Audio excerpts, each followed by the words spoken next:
Hey guys, welcome to this new video. This is the English translation of the review I made last week.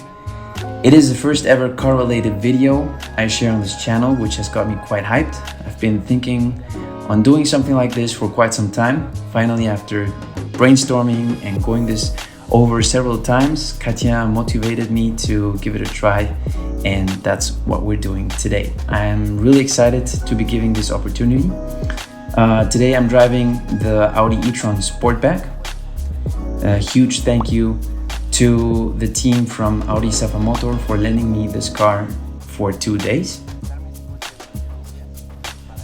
After gaining some experience over the last couple of days by driving this car through different areas and streets, as well as highways, and charging the car as well, I'm able to tell you that it has definitely surprised me in many different aspects. In other words, I'm going to be honest, I really like this car. And just to be clear, I'm not getting paid to say any of this. Audi gave me the car to gain my own perspective by driving one of their best efforts yet in electric car segment.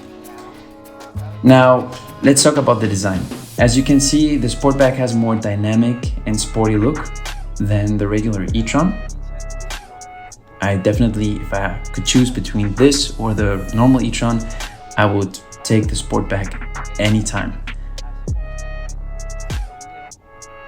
This design of the Sportback, however, compromises a bit the headspace available on the back seats. I am over 1.82 m and I have no problem at all to enjoy a longer ride at the back. 3 adults should be able to enjoy the ride with enough comfort and space. It has a total trunk capacity of 615 liters. If you put the back seats down, it goes up to 1,655 liters. And so far, I think this car ticks a lot of boxes. The design, the build quality, the comfort and practicality. It even feels very sporty, even though it weighs over 2.5 tons. It goes from 0 to 100 in just under 5.7 seconds.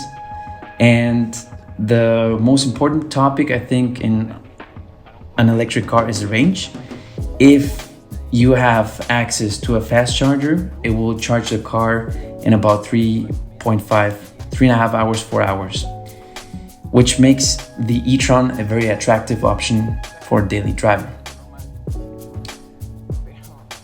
According to Audi, with a full charge and a decent driving style, you should get a bit more than 400 kilometers.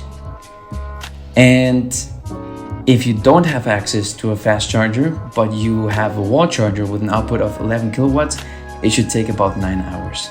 But don't even bother charging the car with a domestic plug, because it will need about 50 hours to charge fully.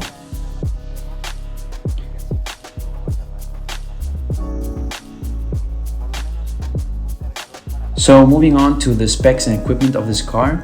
This one here being the S Line version in white with black interior, composed with a mix of Alcantara leather, is exactly the way I would set up the e-tron.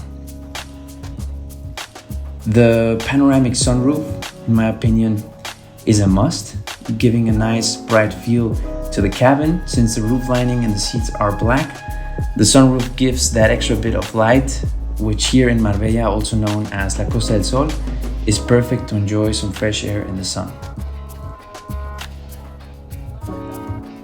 It doesn't feel so claustrophobic, it just gives the right amount of light even on rainy days.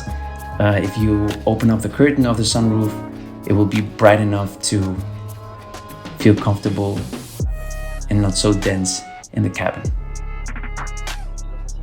And the seats feel sporty and comfortable. As mentioned before, the materials feel very premium and they give you enough support when driving in a more dynamic manner.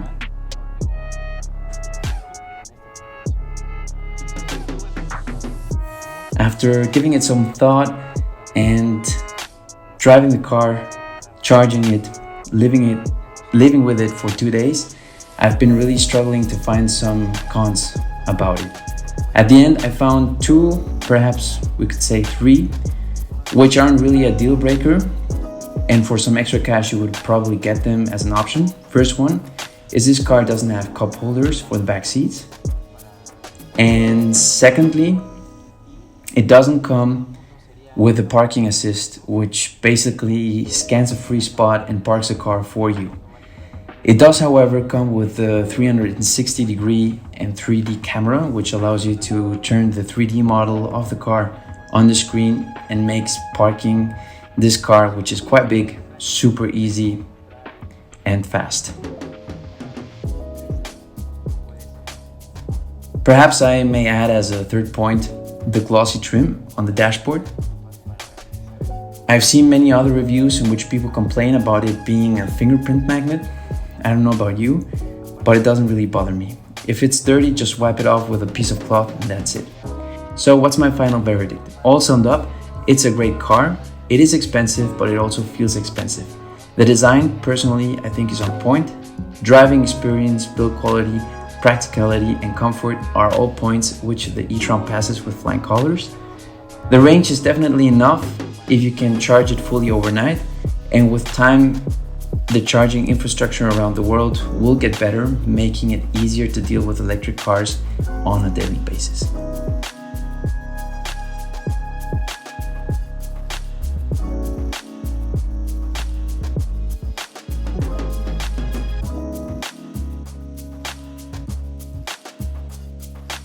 I hope you really enjoyed this video. I had lots of fun doing it. I hope you like this translation version. Let me know your thoughts about the review. And if you have any suggestions for new cars for this channel, just let me know in the comment section below and I'll try my best to get my hands on one of those. I'll see you in the next one.